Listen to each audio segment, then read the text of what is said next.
Hi there, you're listening to Unnatural Selection, the show about newsy type stuff and things. My name is George. My name is Tom. And with our powers combined, we are 66.66666% recurring of Unnatural Selection. How do I normally start this? I don't know. You usually try and stick the boot in that we're not funny anymore, and just it's a show about news and boring. It's a show about news and politics. No one should care. It's a show about news and politics. We're all in our mid-30s. We can't effectively make jokes anymore, but we can tell you the news, and occasionally you might have a darkly satirical laugh at the state of things. Wait, people can't be funny after their mid-30s? I think that's when it starts When did tapering that off. rule? When did that rule kick in? It's like one of those. It's like one of those analyses where they're like all Nobel Prize winning mathematicians like get their Nobel prizes before they turn 30, sort of thing. Like everyone does their best work in their early years. I think it's like that. Oh no. My wife's a comedian, and you know she's only a couple of years away from being closer to mid-30s. Get going. Our entire nest egg. You go. So this is the thing. Everyone in our generation, I think, is a race to try and accumulate enough capital to survive the collapse. To survive the impending doom that we're all going to have. We should all stock up on oil barrels that we can light on fire for warmth. Things will be fine if you're in the top 10% of a developed country. For everyone else who's a worker. The other 90%, food. It's probably not going to be that great. Like, I'm a writer. I know my job is currently being subsumed by AI. Like, you know, we need to, you got to get that bag quickly.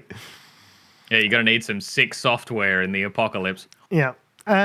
Speaking of the apocalypse is more or less currently unfolding in Gaza, and people are not happy about it. See, I told you there was not going to be any laughs, okay? This is all darkly serious existential crisis type stuff today. Yeah. And if we get a laugh in, that's a fucking bonus, okay? And a lot of people are really pissed off about what's happening in Gaza. Lots of people seeing the images that are coming out. It's even broken through to a lot of mainstream media outlets, which don't normally cover this stuff. Like if you're watching Al Jazeera or if you're on social media, chances are you're seeing a lot of stuff coming out from Gaza, a lot of really horrifying images. And up until very recently, that's not broken through to the larger media organizations, even some that you would describe as nominally leftist, like the ABC.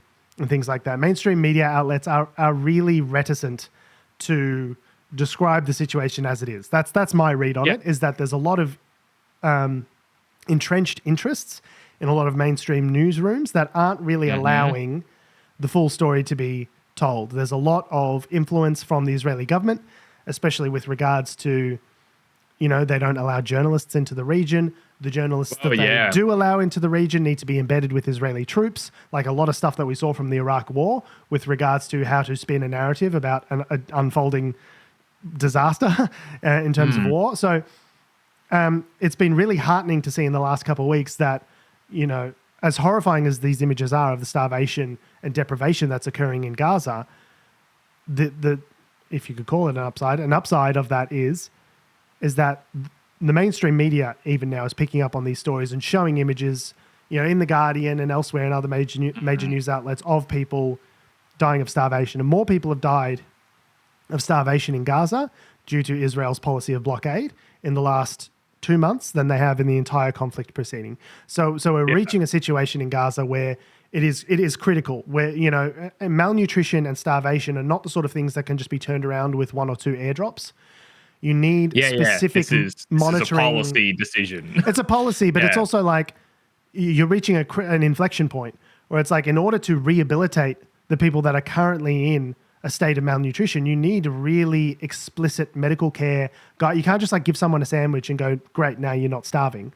They need specific nutrition. They need, infusions and vitamins and minerals. We know ironically, from the Holocaust, how if you just give people food after they've been starving for months and months, that can actually kill them, right? You need specialist medical care to help slowly bring people back from the point of starvation. You can't just like shock the system. Here's a beef bourguignon and you'll be fine. That's not how it works. You need to slowly drip feed these people back to health, essentially. So, and that's why we're starting to see in Gaza this knock-on effects, the dominoes starting to fall of mass casualties, deaths of from malnutrition and starvation. And also when you're in that incapacitated state, your health is also much more vulnerable to, diseases and cholera. All the other stuff. Yeah, your if you immune get system injured, if you get injured by a bomb and you need a surgery to recover, maybe you don't recover from that surgery because your body is not healthy enough to appropriately bounce back. So I think what we're going to start seeing is unless there is a massive turnaround, airdrops, they've been showing a lot of footage of Israeli airdrops dropping food in, and even that's its own problem because those airdrops can injure people, and the scuffles of the food, people struggling to get the food. It turns chaotic if it lands in the ocean, if it lands in a body of water and stuff. Exactly. That actually happened. That happened. Landing in the water and people going out on boats and pulling out wet food to then turn around and give to people, right? So maybe it's not even viable. May not be. Maybe not even appropriate. It's too scattershot and random, and it's and dangerous. it's not enough. It's like one airdrop equals one truck. Whereas the estimates are they need 600 trucks of aid per day going into the region in order to properly ameliorate this crisis, right? Yeah. Anyway, so that's the setting. And people in Australia as well are reacting to this. And so last week there was a protest on the Sydney Harbour Bridge, essentially locking down the bridge entirely for the better part of a day, for this pro-Palestinian protest. Now, there's been a lot of reporting about this in the past about how police will estimate crowd sizes versus organisers. And there's a documented literature about this, about how police will consistently, and the media will consistently underestimate the size of the protests, presumably to create a manufactured consent idea in the wider public that it's not as big, it's not as popular as you might think it is. It's just a minority of crazy people that are doing this protest. It's not really reflective of broader sentiment, right? And charitably... you'd think charitably the reason for that might be, the police don't want to encourage further dissent. So to be this isn't as as big an action as it kind of was. Don't go out and do this again because you could charitably say it costs them resources and man hours and all this sort of stuff. But also, in this case, they've underquoted it by quite a lot. So New South Wales police said the initial estimates put the crowd at 90,000.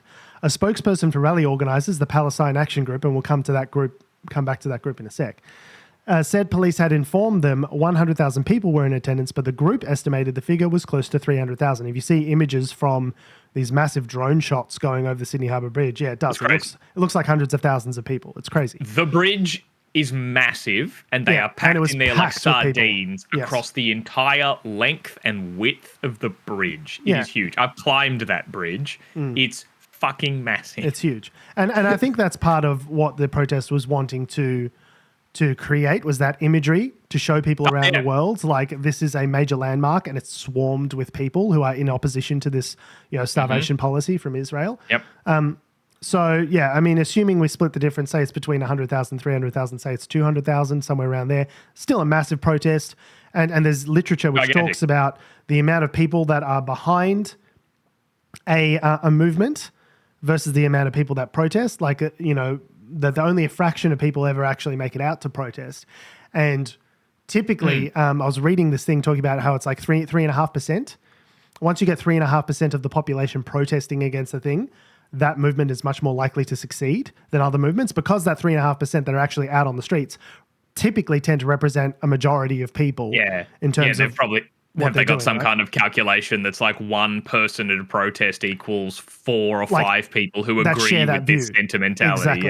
Exactly. And so in civil, I listened to this woman who did an analysis of the civil rights movement and all these other movements, and the ones that have succeeded are the ones that typically get more than 3.5%. It's not like it's a magic number. It's just an indicator of where the broader society is at with regard to this protest movement. And you would say that, if you're getting hundreds of thousands of people out on the street out of a population of 20-something million, you're starting to get pretty close to that. Yeah. I mean, we're just talking about just in Sydney, right? Yeah, that was just the Sydney Harbour Bridge one. Melbourne had a giant protest as well. I haven't got the numbers for them, but it's still huge. You see the images from there. It's a lot of people.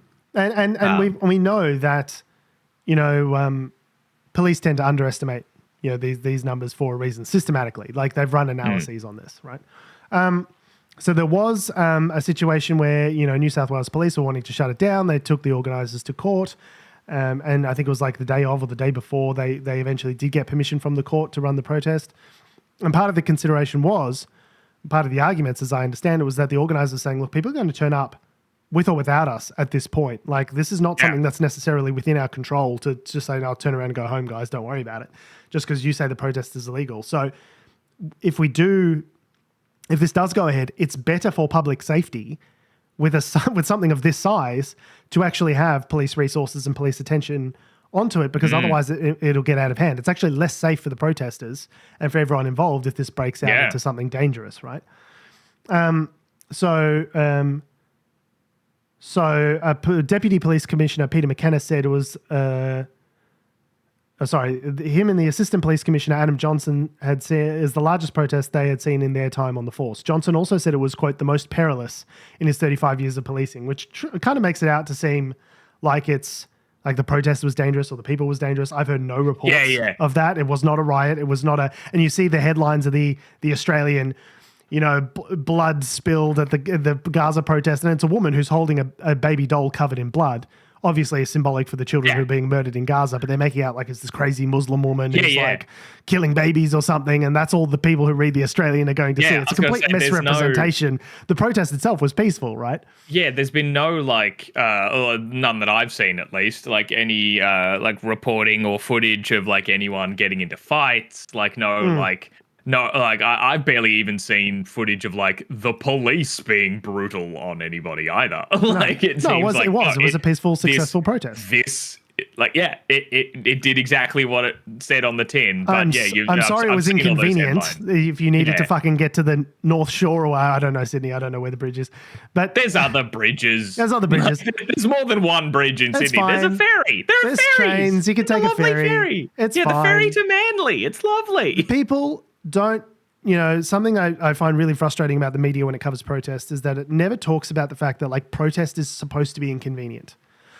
In order to get news, in order to get people's attention, you need to make protest inconvenient. It is a signaling mechanism to the society at large to say, hey, snap out of your fucking 9 to 5, corporate brain situation for a minute and snap out of the neoliberal fucking, capitalist consensus for a second and pay attention to what's going on. This requires your attention. Yeah. And so people always say, I got late to my work from a meeting because of the bloody protesters. And it's like, that's the point. Shits me so much. Like whenever, when living in Melbourne, whenever a protest about like Black Lives Matter or like all those sorts of things came up, and you'd hear like your radio hosts like fucking Fifi and Fev being like, making people late to work. They need to, you got to do all the, there's other ways to get people's attention. I'm like, you are literally giving the attention now. This is the point. Yes. This is the point, you fucking idiot. And we tried this the nice way. BDS, boycott, divestment, sanctions, has been a whole political, boycott movement in support of Gaza for many years. And even that, you go, okay, well, don't bother anyone on their way to work. Like, vote with your dollars. That's the neoliberal consensus. Everything's about money, so just vote with your dollars. And when they do that, there have been, lawsuits. There have been activation campaigns against BDS to the extent to which in America, when you file for, a grant or something from the government, or from particular states, there are clauses in there that say, I don't support the BDS movement because Israeli, activists, AIPAC, and these sort of political action groups have lobbied for these kind of protections in there to specifically prevent the boycott of Israel. You can criticize the American government with freedom of speech, First Amendment rights, but you can't criticize the Israeli government in America, right? So it's a complete contradiction in terms, because they'll go, you need to protest the right way in a way that's not inconvenient. And then they protest the right way with their dollars and with boycotts and sanctions. And people go, you can't do that. That's can't do that either. So what can they do? Sit quietly in the corner and just die? Like I guess that's the plan, right? Is just be quiet and die.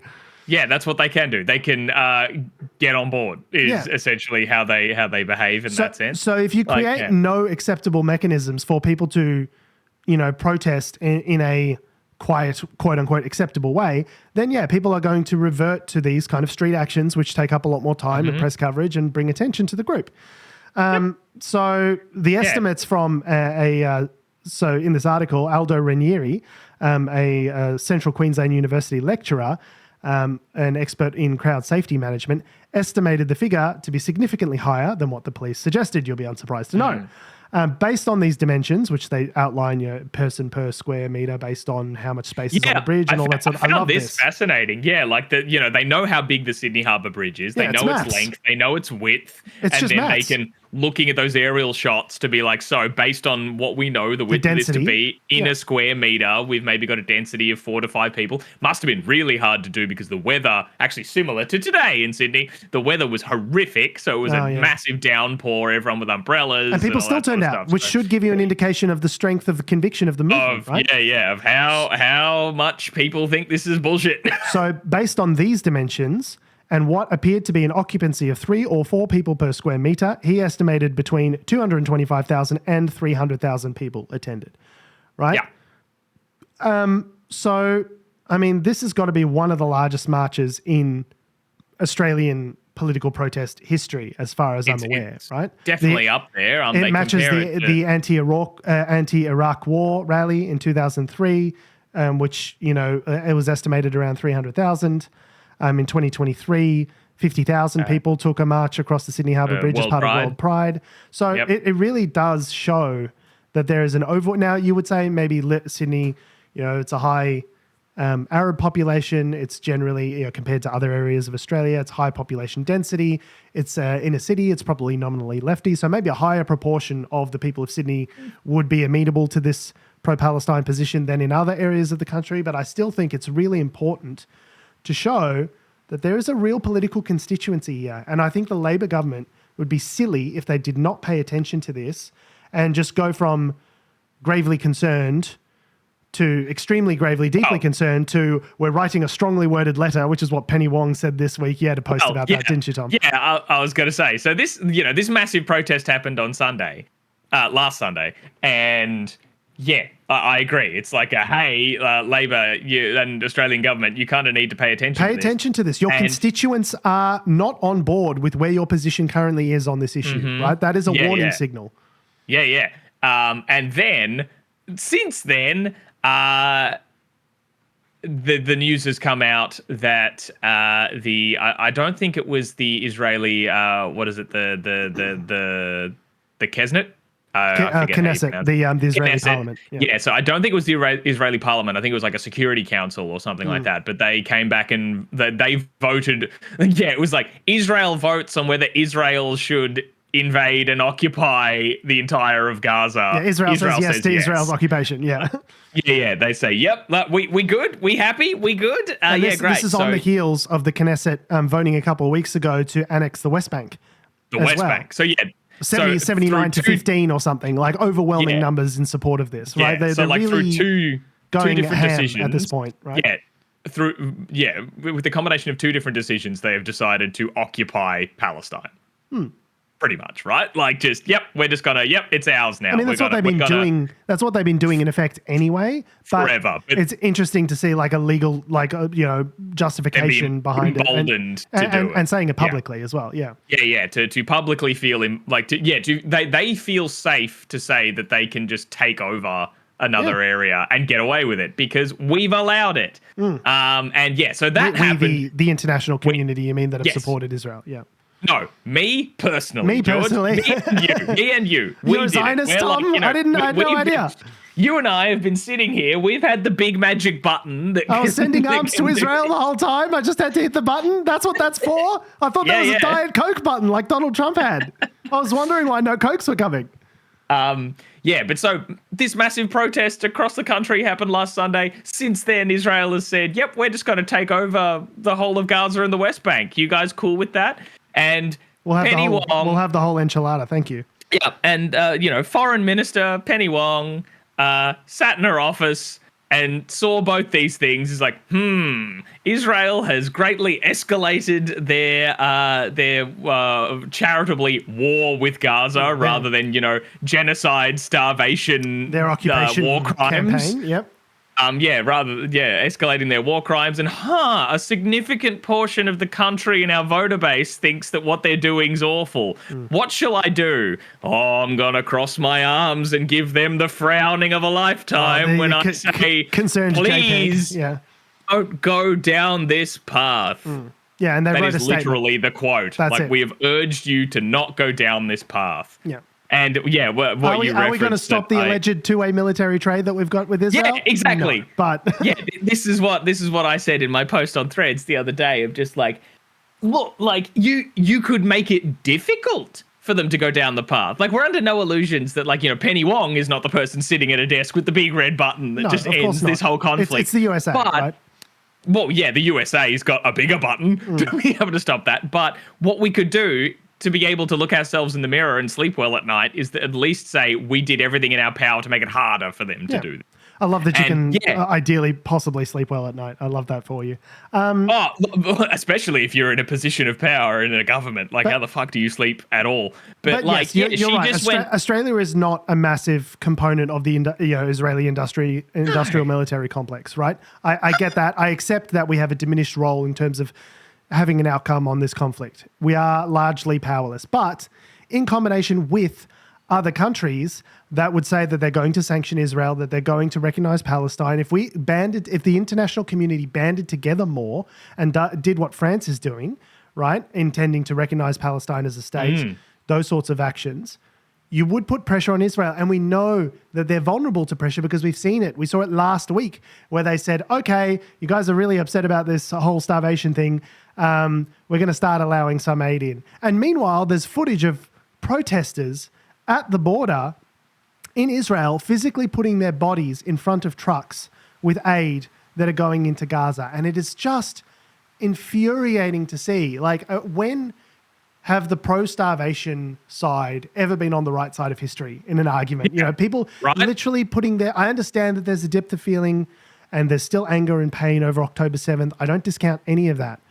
But you can't say that children starving to death is an acceptable outcome. Is the answer. Yeah. It is simply not. And we know that they respond to pressure because when the international community starts coming together in a cohesive way and pressuring them, the Israeli government is forced to respond. Stuff changes. Stuff does change.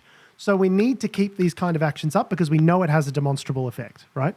Yeah. And I think also, like, as much as I say before, like, the US has the biggest button to stop all this sort of stuff. But, like, I don't want to undersell what Australia could do. I think, I've forgotten his real name, but Purple Pingers, the man who ran for Senate, yes. Jordan Van Den Buren or something? Yes, that's the one. He made an interesting point around Penny Wong's recent statements in Parliament following criticism of, like, any kind of military aid that we give to Israel. I'm corrected. Jordan Van Den Lam. Who was South African-Australian lawyer and social media activist. Yeah. He ran for the Senate recently. Ran for the Victorian Socialists in the last election, wasn't elected, but also, famously is kind of known for highlighting, like, housing policy woes in Australia and, like, shit rentals. Vacant houses that are sitting there unused, all that sort of stuff, yeah. He made a great point because recently, Australia's been criticised for, like, internally, criticised for, like, the stuff that we provide Israel in a military context, parts which has for their been F-35s, I believe, like that we ship out parts for F-35s. And Penny Wong's response to that in Parliament was that any of the parts that we ship them are non-lethal components. It's a non-lethal wing, Tom. F-35. It's a non-lethal engine. It's a non-lethal engine. From Purple Pinger's evidence, that's such a strange sentence to say. Just say Jordan. Pingers, just say Van Den Lam. From Jordan Van Den Lam's evidence, it does take away a little bit of the credibility when you say Purple Pingers. Yeah, it's kind of like, Big Balls from Doge says. From Jordan Van Den Lam, the evidence he provided was that some of the parts that we supply are like the bomber bay doors.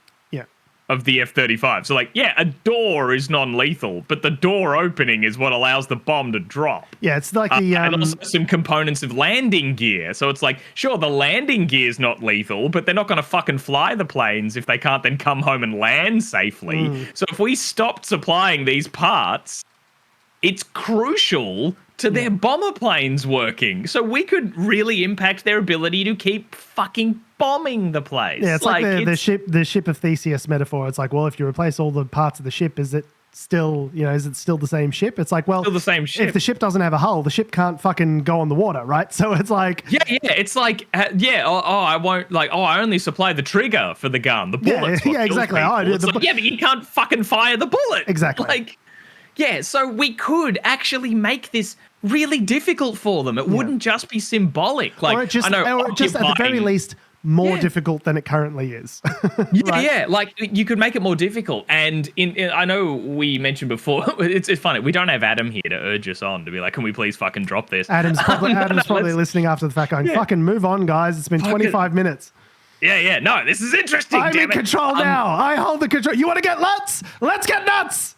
Yeah, like we say, what France is doing. Yeah. Germany have also sort of stepped in to be like, hey, we're gonna just like stop supplying military aid.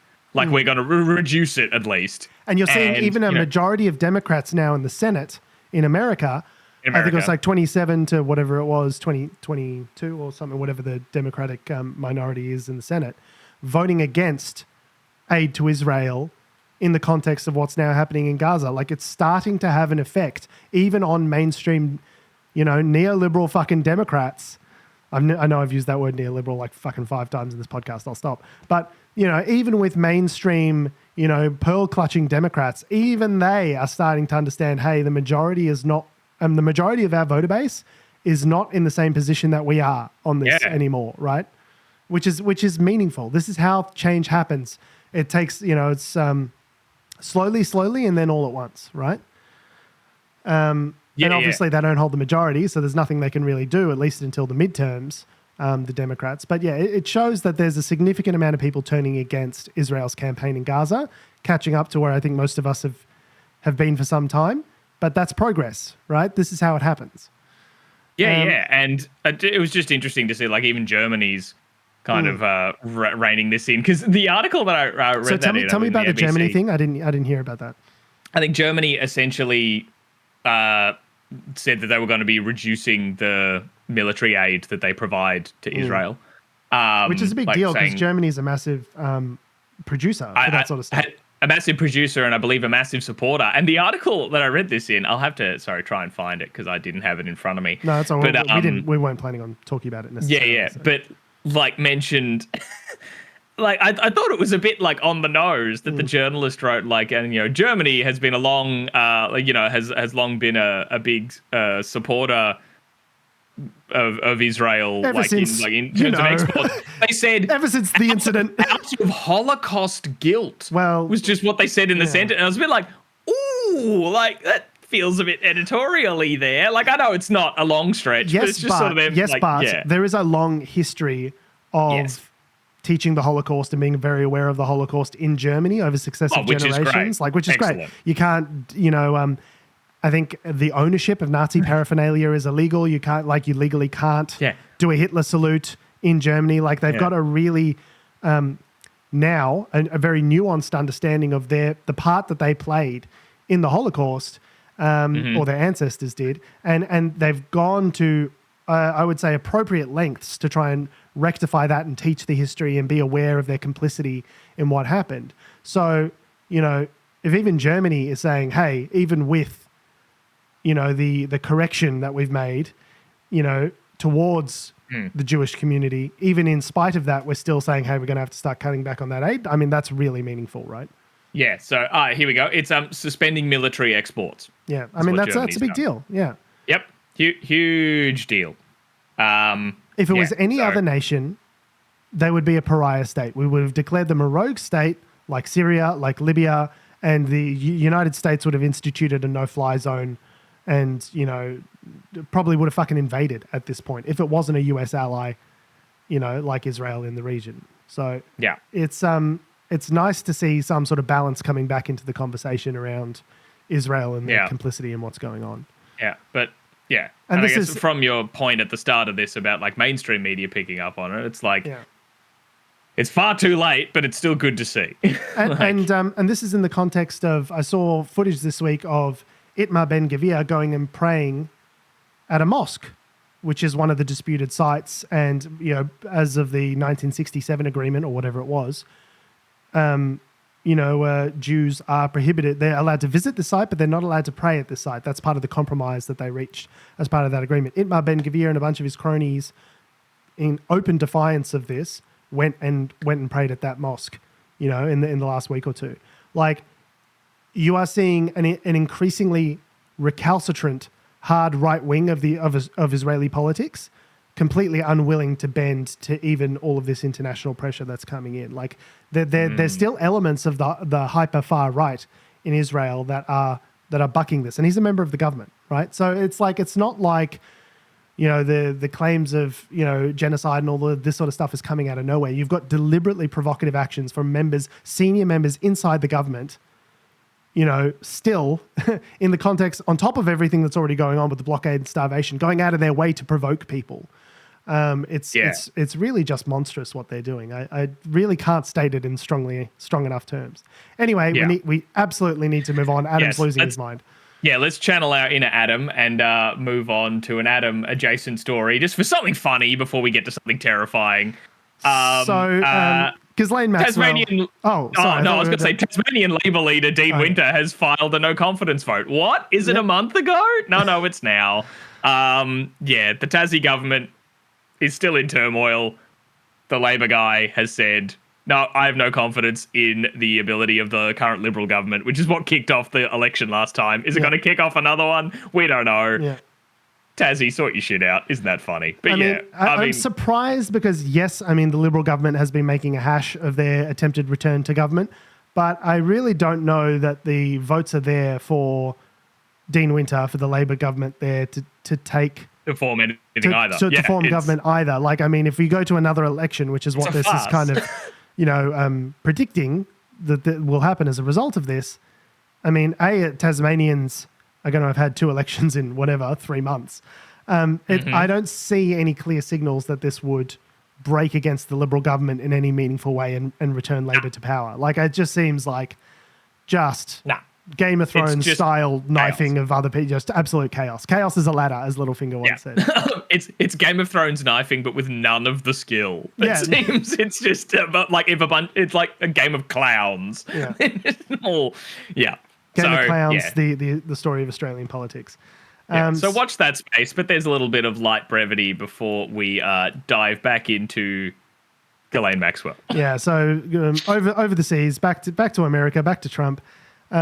So it's been revealed this week that Ghislaine Maxwell has been moved to a minimum security prison after her chat with Trump's top Department of Justice official after their limited immunity chat that they had over 2 days the other week.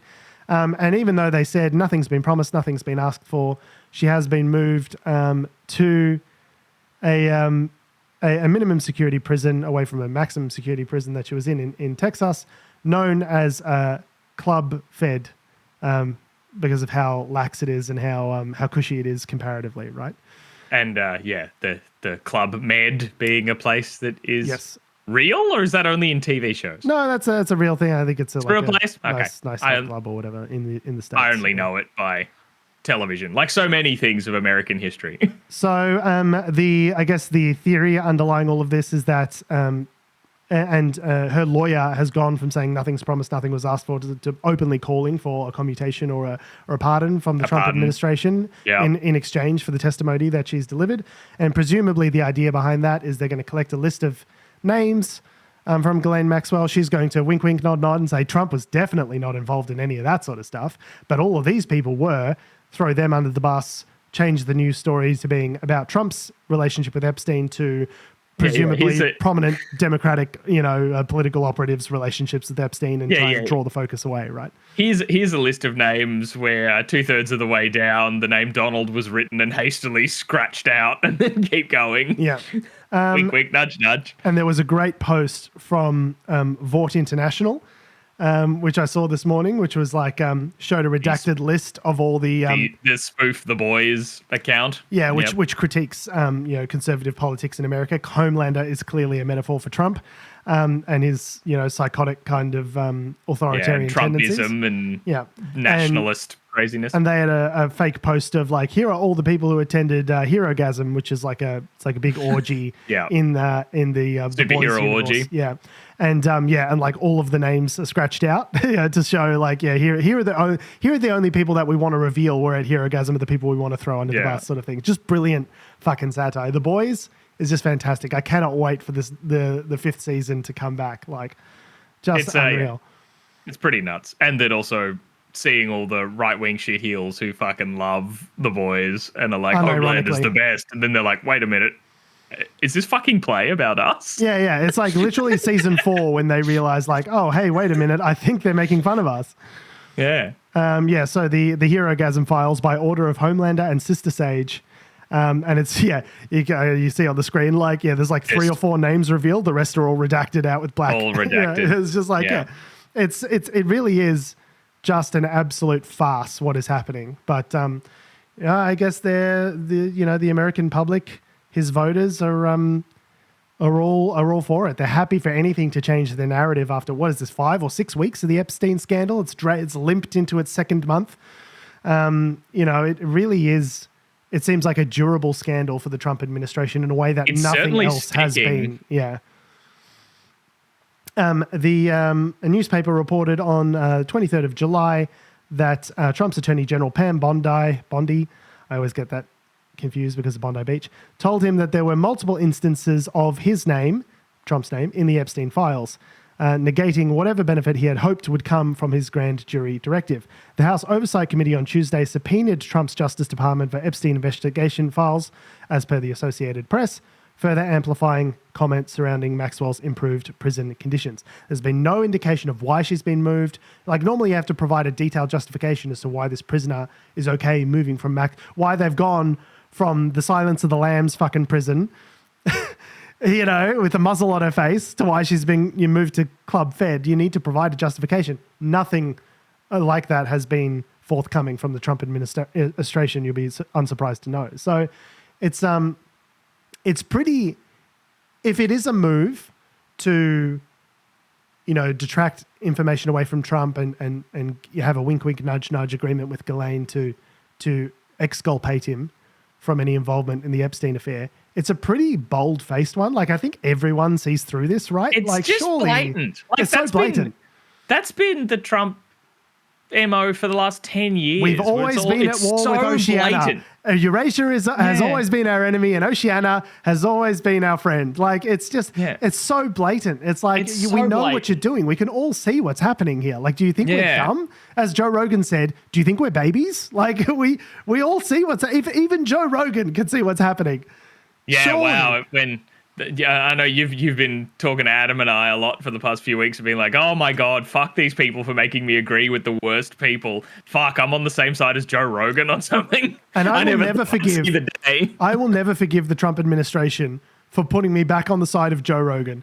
I will never forgive the Democratic opposition researchers that failed to turn up any of this fucking horrendous, dodgy Trump shit during 3 election cycles. What were the Democratic opposition researchers doing? What were they doing? They were just Googling stuff? What were you doing? Yeah, absolutely insane.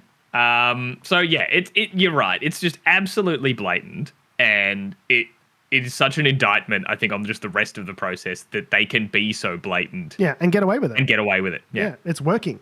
This is the thing with manufacturing consent, with seeding these stories in the news and constantly yapping your propaganda, is that, like I think it was Hitler, or maybe it's an apocryphal quote that was attributed to Hitler, but if you'd say a lie enough times, then people will start to believe it. And that's how this whole Trump administration has been functioning, is we just fucking never accept responsibility, never apologize, right? The Roy Cohn playbook. If you just keep pushing through, eventually people will come to accept your reframing of reality. That's chaos magic, right? If you just say shit enough, you can shape reality to your own version of reality by believing it, and making other people believe it makes it true, right? That's what he's tried to do. And for some reason, this Epstein thing is just... Trump's lived his entire life. His whole life as a con artist, as a bullshit artist, P.T. Barnum bullshit artist, right? Like, yeah.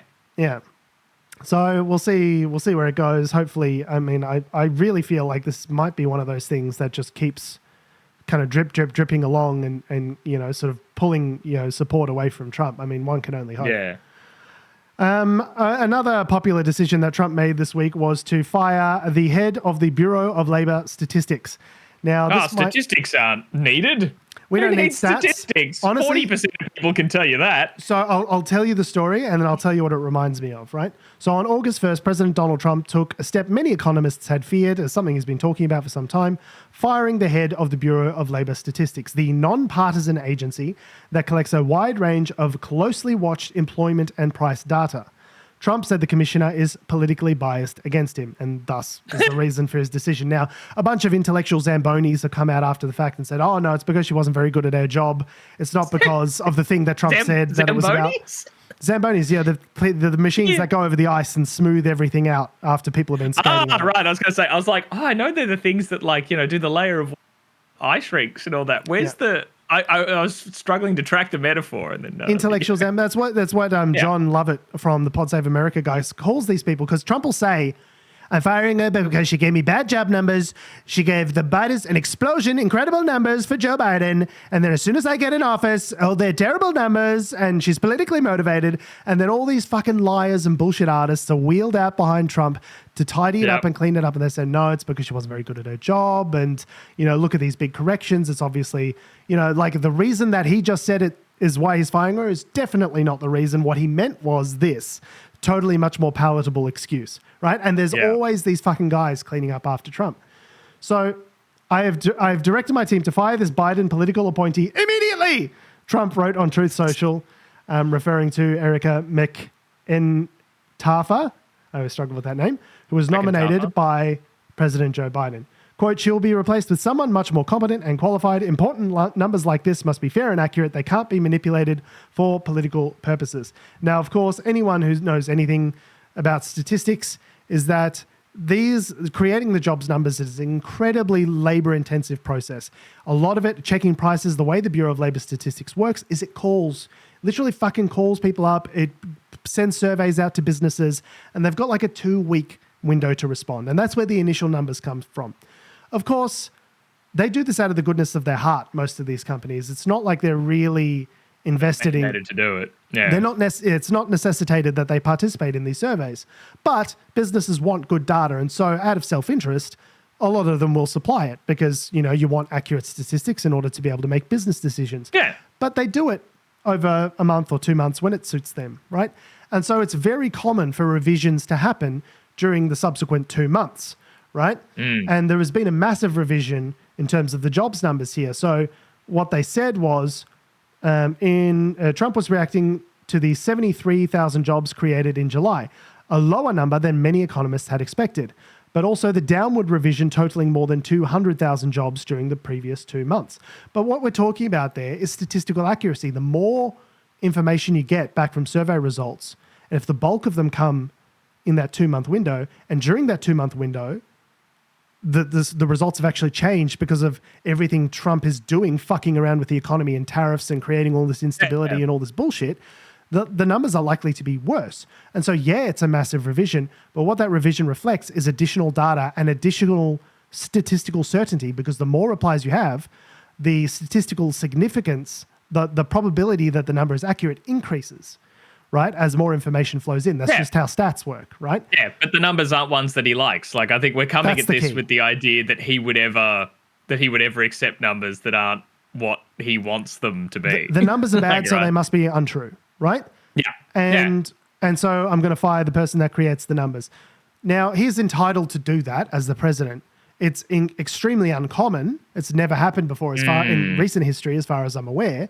For the simple fact that it really undermines faith in the economic system of the US. These numbers are not easy to fake because they are drawn from a number of different reports and data that feed into this analysis, right? So you have the report that says what the job numbers are, but you also have sub-reports that feed into that report, all of which show hard data from various areas of the economy. So to say the numbers are fake because I don't like them, well, it's simply not true because it's predicated on a number of sub-reports. The commissioner is not the one who just like writes up a report and says, I reckon there's 73,000 jobs as opposed to 270,000. There's a whole statistical rigorous process that goes into the development of these numbers. You can't just tweak them. And you can see the underlying evidence. That's the thing. If you're an economist, if you're a statistician, you, the public, can go into these numbers and verify them and run your own statistical models. If you have X amount of thousands of responses, the statistical significance of that is going to be much higher than if you've got a couple of hundred responses, right? Now, could we make the argument that the Bureau of Labor Statistics could be more efficient, could do more of this stuff through technology and AI and all that sort of stuff and improve the speed and effectiveness of this process? Absolutely. But this is the process we have, all right? There's going to be a bit of a delay collecting all of this information. It's a massive job. Many people are involved. To just fire the person who does it and say, I don't like the numbers, I want better numbers, puts the integrity of the entire system at risk because now people are going to say, well, the job numbers are good, but can I trust the job numbers? It becomes like an authoritarian regime. It reminds me of when there was a report written in Soviet Russia for Stalin, from a functionary that said, Stalin's been talking about these massive population growth numbers. That's actually not what we have. The numbers show this. And you know what Stalin did?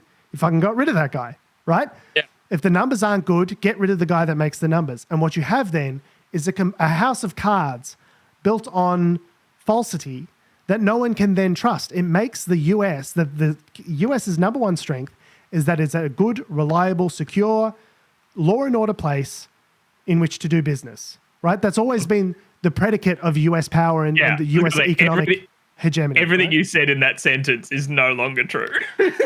But this is why, but when people talk about, when economists talk about safe property rights and they talk about law and order, and the reason they talk about all this stuff, the reason that they care about all of that sort of stuff is because that's what creates the environment for trust. An environment for trust is critical for doing business. This is how large companies make decisions as to where they're going to spend money and how. And if they can't trust those numbers anymore, guess what happens? Business gets skittish, they invest less, they don't know what's happening with tariffs. Maybe we'll wait until next quarter before we hire this team or do this thing, or maybe we'll do it a bit smaller than we were thinking of doing. They invest less, and when large companies invest less in the economy, guess what happens? You get a recession. So it's really almost a kind of an existential problem for the Trump administration because they're creating an environment where truth doesn't matter anymore. If you don't like what you see, you change it, and it doesn't exist anymore. And I think, for all the heat that's in the stock market on Apple said that they were going to invest $600 billion in the US economy, and now the stock price is up through the roof. For all the ebullience and bullishness in the stock market, I think there's going to be a really rude awakening when this shit comes in contact with reality and people realize, oh, fuck, we're entering a stagflation period where investment is down, inflation is going up again, and it's going to be really hard to kickstart growth from that position in the economy. That's essentially the state that America was in throughout the entire 1970s, right? It is incredibly problematic for growth. And I think once the stock market comes off this sugar high of like, yay, Apple's fucking smashed it, they're going to make iPhones again. Once everyone realizes that tariffs, even at lower levels, are still fucking devastating to the economy, then that balloon's going to pop. And I think it's going to pop in a really hard, devastating way for shareholders, right? That's just this is not financial advice. This is my reading of the situation. Even if tariffs are lower, they're still historically way higher than they've ever been, creating so much more uncertainty for business. I don't see how that can't have a negative effect on the economy in the long term. And the problem with the American economy is it represents 70% of the global economy because of the market cap, right, of all these companies. So what we're talking about here is a potential economic crisis that's cooking, and we're not seeing the prices flow through. There's been analyses that inflation from the tariffs isn't showing up in consumer prices yet because of volumes and inventory that they stockpiled, a lot of these large companies, in advance. Yeah, they're not starting to pay the tariffs yet. They're not starting to pay the tariffs just yet, the consumers, but they will. It's going to start flowing through. It's going to start showing up in higher prices and thus inflation, which is what we just thought we got over with this whole fucking post-COVID era, right? So I don't see how this can't have a negative effect on the economy, but he's just going to keep lying through it. You know, like you can't lie. You can bullshit your way through a lot of things. You can't bullshit your way past the bond market, right? Like the bond market will fucking call you on your shit at some point.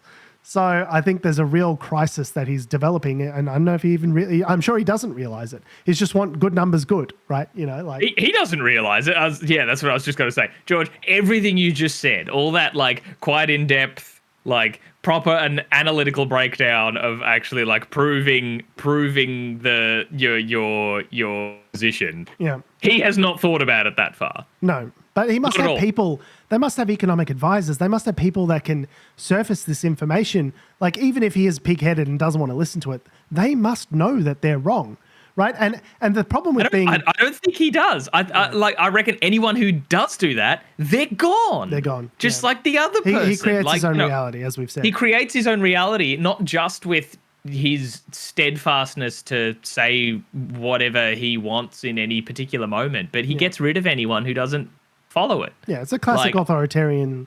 It's turning into Hungary. So it might be technically a democracy going forward, but elections will be free, but probably not fair. You know, you're seeing a lot of stuff in, you know, people in the Texas House. Democrats are leaving the Texas House, state house, to go to Illinois to avoid giving Texas a quorum, because Trump has said to Texas, I want another 5 House seats out of you. So even though it's in between censuses and there's no legal justification to do so, I want you to redraw all of the electoral maps within Texas to give me another 5 seats. Just blatant gerrymandering. And so what Texas Democrats have done is they've absconded to Illinois, to Chicago, to basically deny them a quorum so they can't pass the legislation.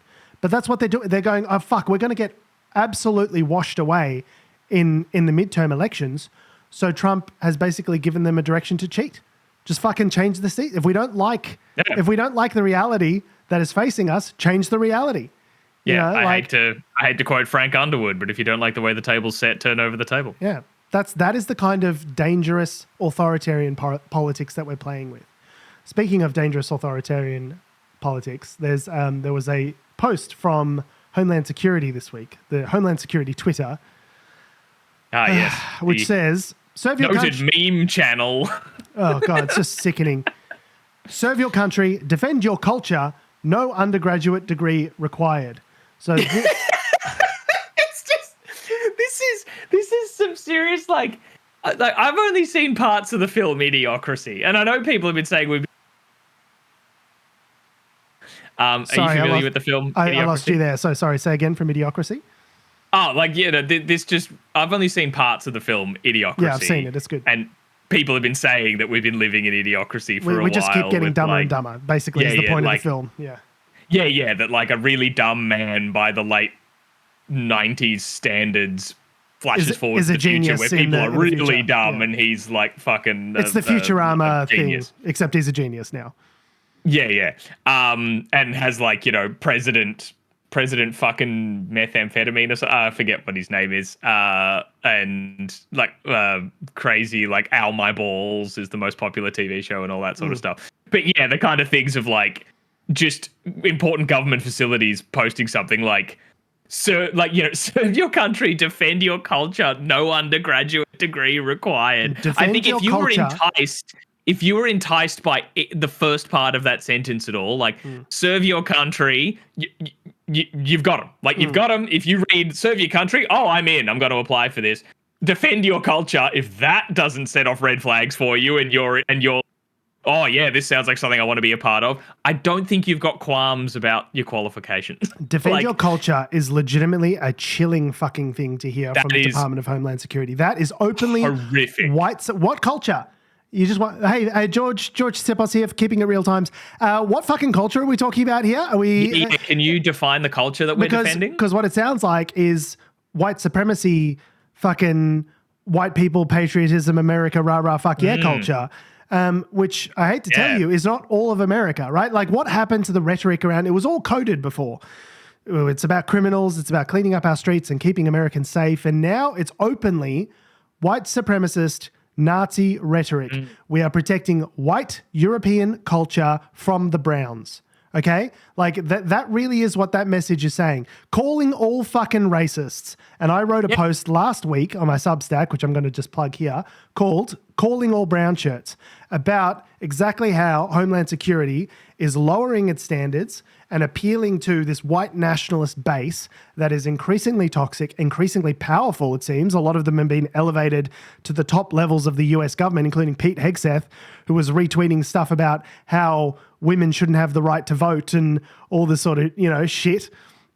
Women should stay in the house. Women shouldn't be in the military. These guys were absolute fucking freaks talking about repealing the 19th Amendment that allows women the right to vote, because they don't stop. And this is the lesson that Democrats need to learn, is you can't meet them halfway. You need to fight. You need to resist. Because if they win on trans rights, which I would say, the far right has more or less done, they've successfully victimized and otherized trans people to the extent that the majority of the American population now sort of, fears them or wants to exclude them in some way, which has been a successful campaign over 10 years to bring that to fruition. Yeah. If they win there, they're not going to stop. They'll go for gay rights. They'll go back on fucking women having the right to vote. They'll go back on fucking contraception. They will go full Gilead if you let them. And this is them building the Death Star that allows them to do this, right? And so, I'll link the post in the show notes called Calling All Brownshirts. That's exactly what it's doing. They are building the infrastructure to allow them to do a full authoritarian takeover of the government. I don't see any other possible analysis of it at this point. Yeah. Right? Yeah. Like it's exactly that. It's the define the culture that you are like defending. It's the same as like when Make America Great Again, their tagline. It's like when was the again? When was the previous? When was it great previously? Which is a line that's been borrowed from far right and fascistic campaigns in the past, like Goldwater and people like that. It is a hearkening back to an authoritarian, racist time, explicitly in his campaign materials, has been right from the start.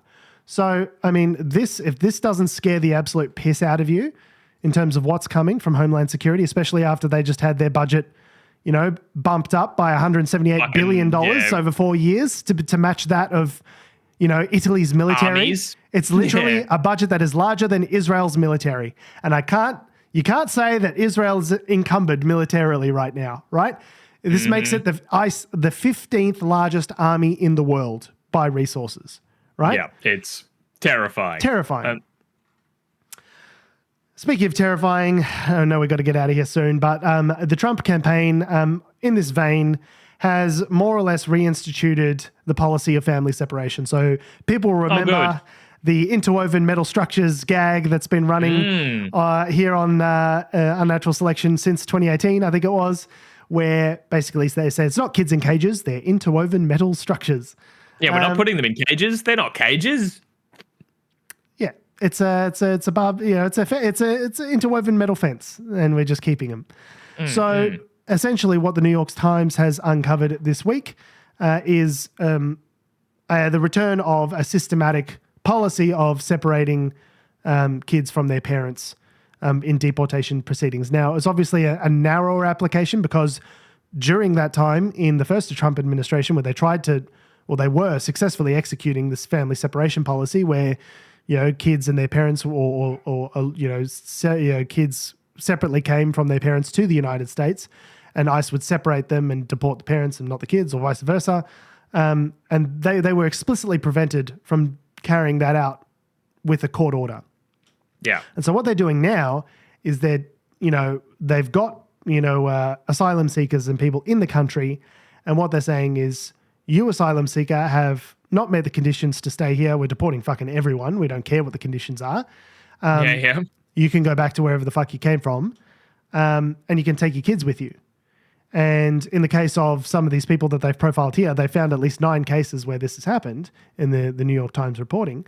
The parents are then faced with a choice of like, well, do I take my kid back with me to Russia where I'm a dissident to get fucking murdered with me? Or do I leave them here in America where they might be able to get some sort of protection or stay with a family member or whatever? And so parents are forced now to leave their kids in America to avoid having to make this choice. So they're basically, because it's like, They called it. We're not forcing them. We're just making it the only we're making it the best option.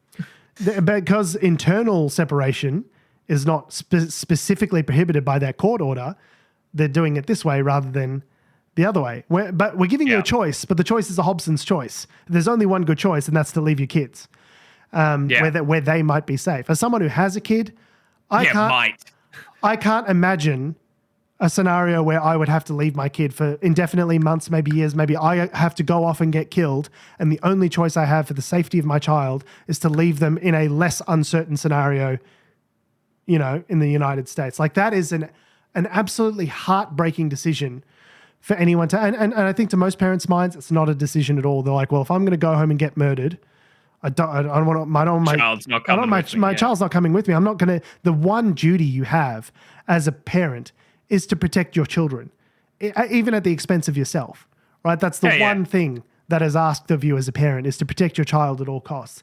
This is... the choice of maybe your child lives versus it definitely won't. Yeah. It's a fucking shit choice, impossible, but it's the only choice. Yeah. And they're acting like, it's we're giving people the choice. We're being kind. Welcome. Yeah, you're welcome. You're welcome. It's just you that gets killed, not your kid. It's just monstrous. And I don't see any kind of real way of establishing any pushback. I mean, you might get something through the courts, federal courts. That's going to take a while. It's, like, that's the thing. We've seen so much. They don't listen to the courts. Yeah, well, they can just ignore them. They can't. Yeah. They're not supposed to just ignore them, but they do. So and they just do, and then the courts go, fuck, we didn't think of that. Yeah. Like, this whole system's set up on that you don't ignore. And when we talked about the refusal to bring back Kilmar Abrego Garcia and launch additional flights into El Salvador at the time that those news stories were occurring, we called them a constitutional crisis. This, I would argue, if this goes through in the way that we expect it to go through, and they ignore this, will also be a constitutional crisis. But we're not really talking about it in those terms anymore. They're constantly violating federal court orders and not giving a shit about them. And the discussion around how fucking cooked that is kind of more or less just subsided, in the wake of the Epstein stuff and other scandals, and we just keep moving from scandal to scandal. But the Trump administration is regularly committing acts which are unconstitutional, and I only see that escalating because no one's going to hold them in contempt. You and what fucking army, right? Federal court is going to enforce that, right? So, when you're the guy who has the arm. Yeah, and is control of the Marshal Service, who would be the people who would institute any kind of remedy in these matters. Yeah. You've just got complete unchecked control in the executive by a guy that is increasingly unhinged and showing authoritarian, I won't even call them tendencies anymore, tendencies, authoritarian actions. Right? Explicitly authoritarian white nationalist, Christian nationalist actions. It's honestly terrifying. I don't know what can be done about this. I think we've lost Tom. That's all right. It's just going to be the George show from now on. Me? Oh no! What? Here he is. Are you back? Yeah, my network. The whole thing has my ping is great. No packet loss. This makes no sense. All right. Doesn't matter. Bloody thingy. No, I was going to say, I hate how wrong I was from when Trump was elected the first time. What do you mean? Because I remember, we talked about it at length on the show of the election campaign. Like, oh my God, like, this can't possibly happen. Like, he's a misogynist, awful, race baiting fuckhead person. And then he won the election. And I remember posting time being like, this sucks. It sucks that, that the misogyny, that the us or them mentalities, it won out for him. But he's but look, let's be real. This sucks, but it's not gonna no, he's not gonna start World War III. I remember thought at the time, right? Me being no, let's not be alarmist in that sense, but this is an indictment on us as a society that this worked, but the world's not going to end. Flash forward 10 years, look how wrong I was. In terms of oh wow, that this is over that time, what they're able to achieve. Like, yes, in 2017, his first year as president, he didn't blow up the world, but did awful things. Like, these are the slow marches to this awful thing. So yeah, this is how wrong I was at the time. It's the slice slow march. By slice. And I think I maybe people thought I was hysterical during the first Trump term, and I was like, I don't know if he's going to leave office. And yeah, he turned out to leave office, and then the big lie, and then January 6th and all that sort of stuff. And I thought, there's no way they'll elect a convicted criminal again. Like, surely that has to count for something somewhere. And of course they did. I really don't feel hysterical talking about this as a real chipping away of American democracy. I think it will stay a democracy. It'll stay a world power, but it's going to be incredibly diminished. It's going to be hungry, where it's technically a democracy, but it's an authoritarian democracy. The elections are free, but not fair. It's going to be a very diminished power on the world stage as a result of 4 years of this. We're only there's 3.5 years left when we're not even, a year into this. And this is what he's done in under a year, in 8 months. Like, how much more can we all take of this before something really, it bubbles over in the populace? How much can people take before this starts getting fucking nuts, right? I really don't know. Like, it's not fucking nuts already. Yeah. On that note, and given our unstable internet connection, we might call it there. We have been, we are, and we always will be Unnatural Selection. Make sure you visit us at our salubrious home on the web, unnaturalshow.com. Make sure you follow us on all the bullshit social medias that have, do, or ever will exist at Unnatural Show. That's Facebook, Twitter, YouTube, Instagram, Threads, and mother flippin' TikTok. Make sure you follow me on Instagram, Twitter, and Threads at George Tsipos. You can follow me on Threads at tom.heath. And you can follow Adam to his holiday location, where he may or may not be responsible for the deaths of other drunken people. Jesus. That's a little teaser there. Thanks for listening, guys. I love your faces. We'll see you next week.